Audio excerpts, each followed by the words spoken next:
Hit the subscribe button and join us on our fishing adventures. Contact Rock and Surf South Africa for surf and deep sea sinkers at affordable rates.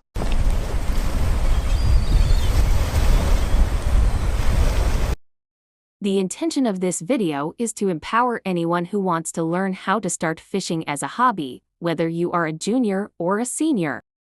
Anyone can fish. Step 1. When you get to a beach, and this is only for surf fishing,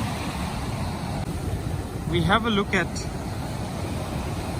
exactly where the last tide came up to. So when you get to the beach and you set up with your tackle box and your cooler box, it would be best that you place your tackle box or cooler box round about here, so that when the next high tide comes, and if you're fishing through the high tide, your tackle box and your cooler box is going to be safe in this area here.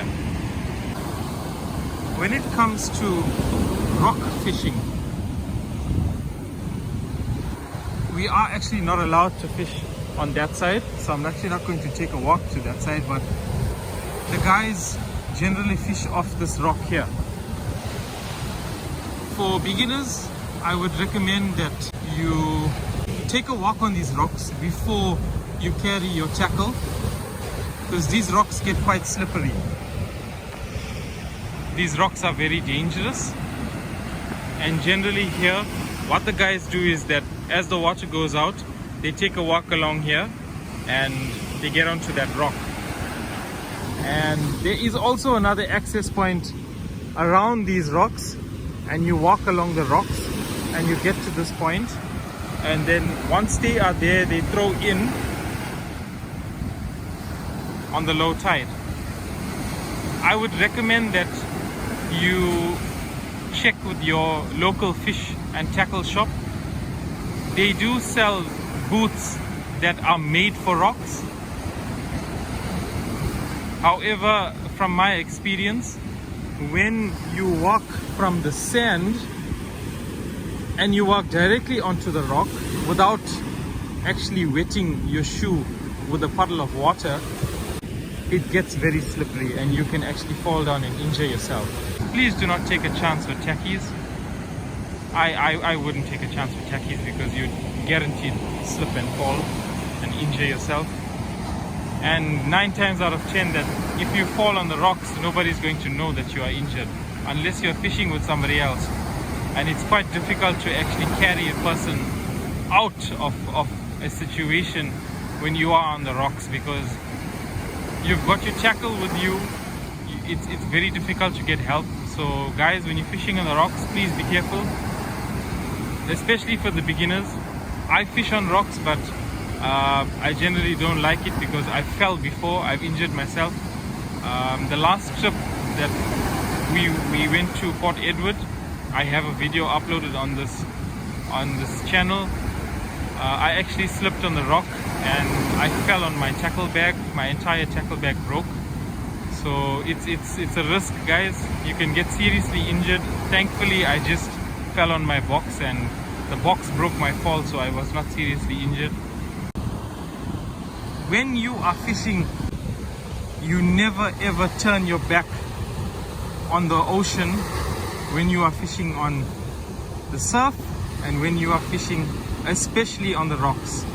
I'm sure most of you guys have seen the freak waves that actually hit over the rocks unexpectedly, and this can seriously injure you. So the best practice, even on a low tide, if you're fishing on the rocks, never turn your back on the ocean. Step 2. So then it's time to take out your rod and your reel, and it would be best to keep your reel in a bag. So the setup would be is to firstly to place your reel onto your rod and tighten the handle.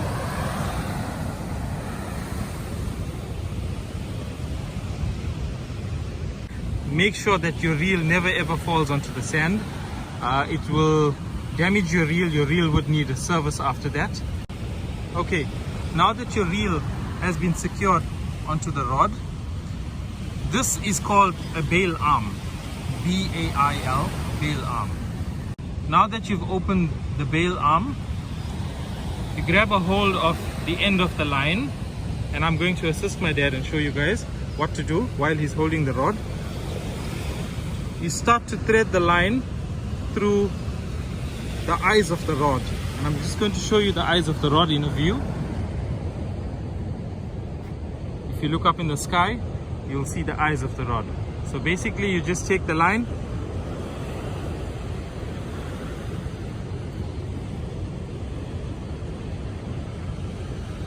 and thread it through. It gets quite difficult if you're fishing at night, so it's nice to have a headlight. For those of the guys who don't fish at night, you'll be fine in the day. Okay, so now that the line has been threaded into the rod, now it's time to tie on your trace. So now that we have threaded the line through the rod, we can close the bail arm. You would find that the line is reeled in using the bail arm. So it's very important to open the bail arm when you are threading your line through, and thereafter to close the bail arm. If you have a rod stand or a pipe, you can use your rod stand or a pipe at this time. Make sure that your rod does not fall onto the sand and your reel does not touch the sand. If sand gets into your reel, it's not going to be good, guys. You're going to have to use another reel. For demonstration purposes, I recently made that trace with a 2-ounce teardrop sinker and a 1/0 hook. So this is going to be a running trace. I'm going to get my dad to firstly thread the line through the sinker, and then to tie the hook trace onto the main line.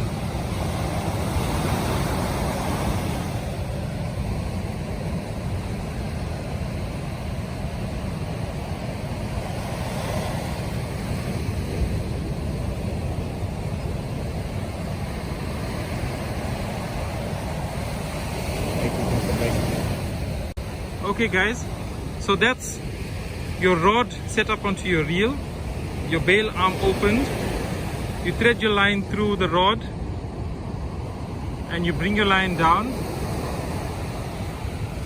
This is the end of your line.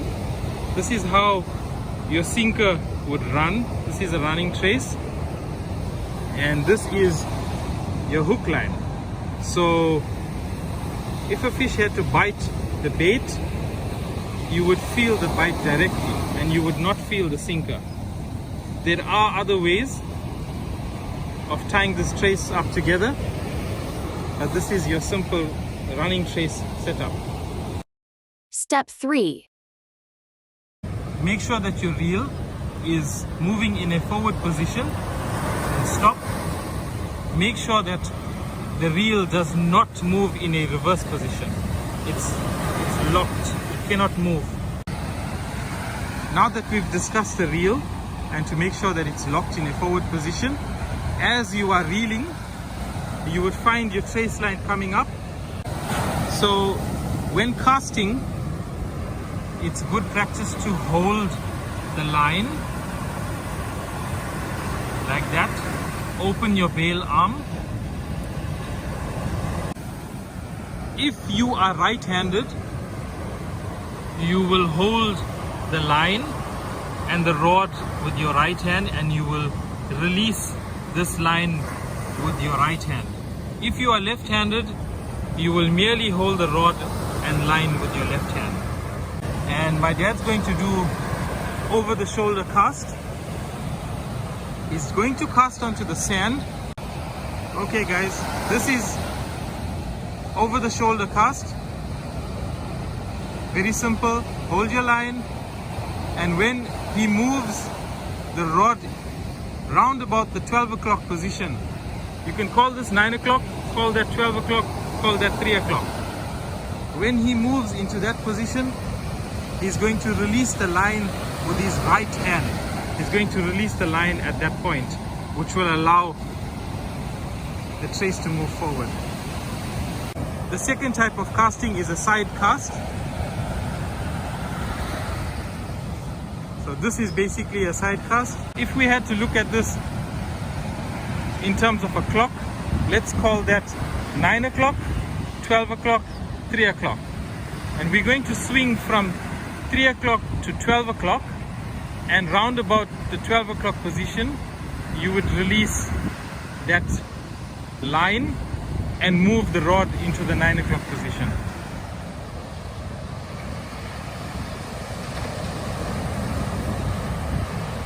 Step 4. Okay guys, for today's bait demonstration, I've got a baby squid. I'm going to cut the squid.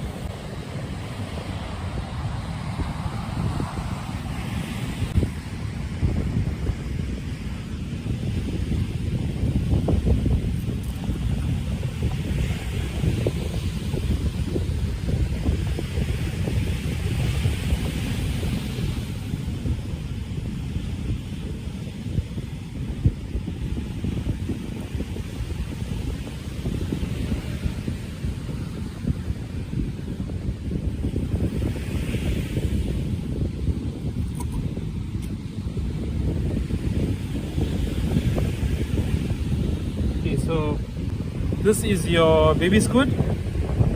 Make sure to remove the skin. Take the skin off.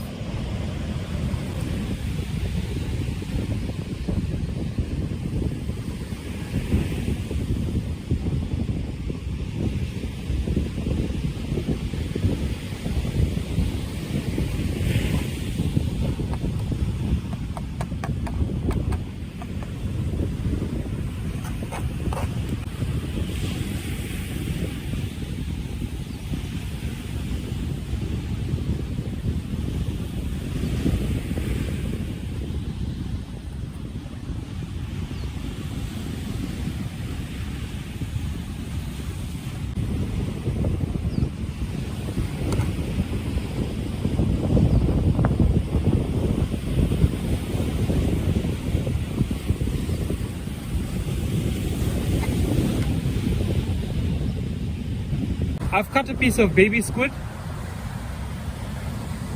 I've made 2 little small tentacles. I'm going to hook this on with a sardine fillet.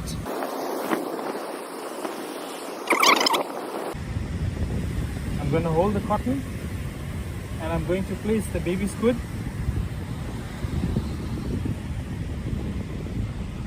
onto this sardine, and I'm going to continue wrapping. Step 5. Okay guys, so we are completely set up right now, where we have tied on the sardine and baby squid. So when this bait hits the water,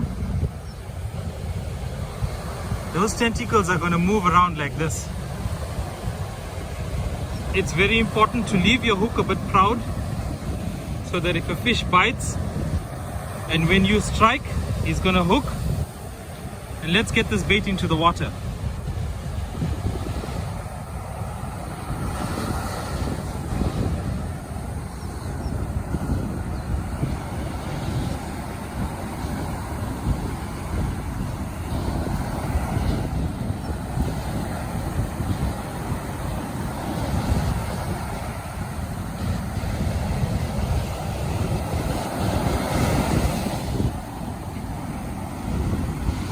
So now that we've cast the bait into the water, it's very important to keep your line tight. Step 6. The drag is positioned at the top of the spinning reel. Yeah, you can release the drag. Make sure that your drag is tight when you are casting. So all this does is, if you are fishing with a small rod and you hook a big fish, when you release your drag, it allows the fish some line so that it doesn't bust up. So there comes a time where you will find the perfect position of your drag so that when you are fishing you have enough strength to cast forward without losing any distance with the loose drag. And when you hook a big fish, and if the fish is actually pulling you, then you can release your drag in an instant if you have it in the correct position based on your reel that you have.